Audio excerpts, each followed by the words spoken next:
about incest, you're talking about the rape from a relative. So it's still rape, right? There's two ways that it usually comes up. So let's address both of those, right?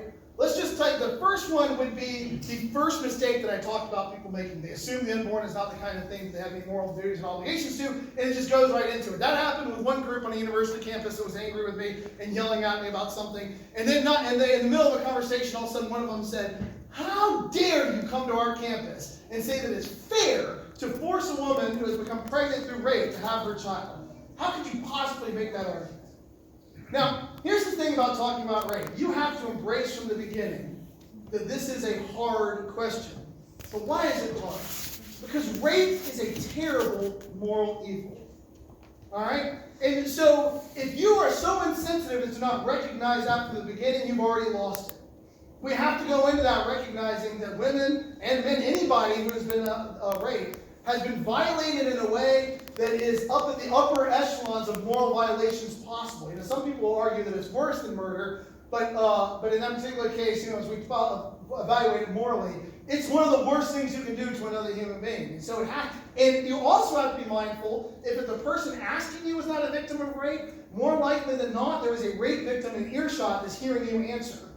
And so we do have to be very careful about how we answer it to show, as one of my friends once said, that this question oftentimes is as much a test of the knowledge that you have about this subject and also about the humanity of the pro-life advocate combined. They're testing to see what kind of person you are. And so these people start yelling at me. When he said that to me, the first objection I made to him was like, hold on 1 second. I never said it's fair to force somebody that's been raped to have a child. There's nothing fair about a woman who has been victimized by rape. Nothing. But a terrible thing has happened. And now we have to figure out what the best thing that we can do in the face of this terrible thing is. Right? Moral evil has occurred. And in the face of that moral evil, we have been left with decisions. And now our job is to find the best way forward. And so as I was talking to them, I said, with that group, I said, let me ask you guys a question. I said, what if I have a 2-year-old little girl standing next to me? I said, this 2-year-old girl, her mother, at some point every day will look at her and remember the worst moment of her life. She will remember it, and she will go through real and genuine depression. Now, it's not happening 24 hours a day, 7 days a week, but let's just say at least once a day it happens. And it is a constant and daily reminder of something terrible. So would it be okay with all of you? And there was about 10 kids standing immediately, and about 50 kids standing around at this time, students talking to me.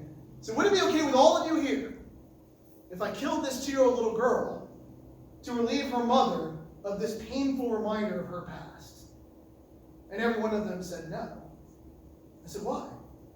It will help her. It may, I don't know.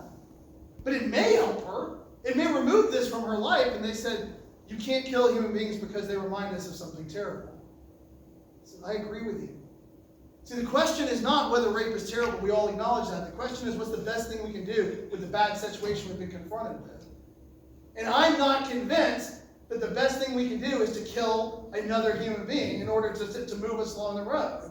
If you are, you're going to have to argue for it. Now, I recognize that this is a hard thing. But that's the nature of this conversation. We're coming to the extremes in all positions that we take. Every single ethical system that we argue, sooner or later is going to come to an edge where we have to argue hard things. This is mine. But I just simply don't believe that the best thing we can do with this bad situation is to license the killing of another innocent party. Now, there may be another way they're arguing it. They may embrace the humanity, because they may say, I agree that the 2-year-old is just like that unborn child, and that they're morally the same. But what happened to that woman is of such a nature of violation of her that she must be free to do something awful. As Christopher Cage, the Catholic philosopher arguing against this, says, sometimes we just have to embrace the idea that there are no good options left on the table, and so we're looking for the best option. And in there he said we have limited options. We have the morally heroic, she carries it to term and perhaps places it in adoption, or we have the morally reprehensible, or the morally wrong, or the morally condemnable, she kills that child. And for this particular advocate, they may agree that that would be morally heroic, but what they would say is, she's not required to be heroic. If she's given only those two options, it may be the case that we have to license or give her the ability or the right to kill them, even though it's morally condemnable to do so. And so I learned this little trick from my friend Scott Klusendorf, and I talked to him. I said, okay, this is what are called bodily autonomy arguments. They embrace the humanity of the unborn, but they just think that there are other factors that make it okay for the woman to make choices about the life of the unborn. So in the case of rape, how many intrinsically valuable human beings do we have involved in the case of conception and rape? It was three.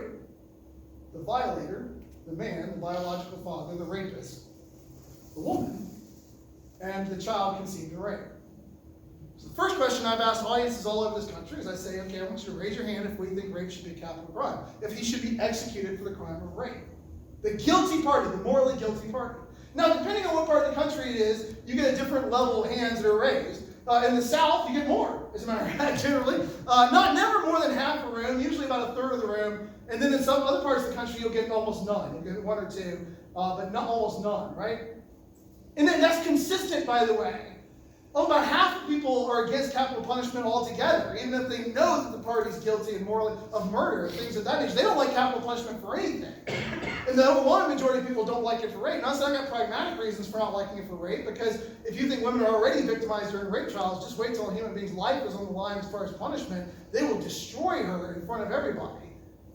But let's just set that aside. Wherever I stand, let's acknowledge the overwhelming majority of people are not on board with this, and most of the people standing in front of me are not either.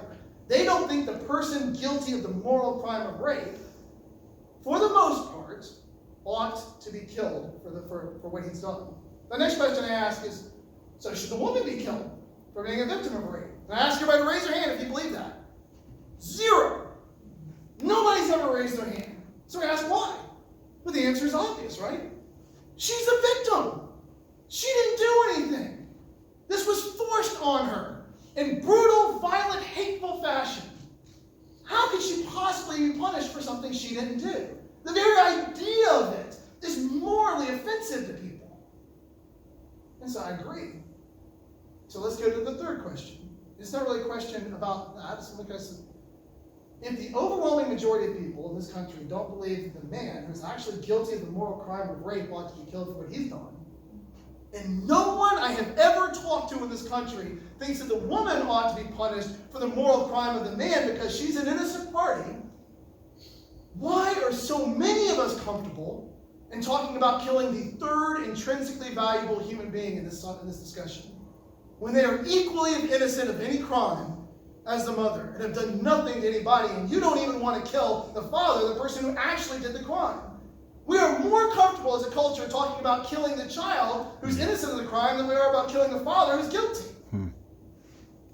Give me an explanation for that. And I haven't gotten a good one yet in all audiences that I've talked to when I've thrown that out to them.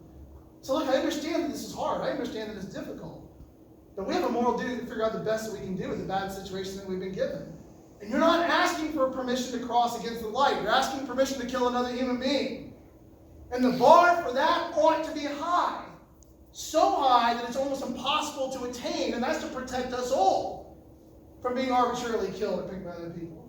So as difficult and as awful as I feel saying it, as much as I recognize it puts me in a position, I then say, but again, going back to the conversation we had earlier, it isn't all here or all there. Let's restrict and help. And let's educate ourselves about the reality of what's happened to people and what we can do to help them. And as a society, finding more, as far as for Christians as well, a more Christian response than to just believe that if we let them get an abortion, that they're done. Because they're not. It didn't unrape them. It didn't take away the past. And if the unborn are fully human, we've just added offense upon offense. Is that helpful? Okay.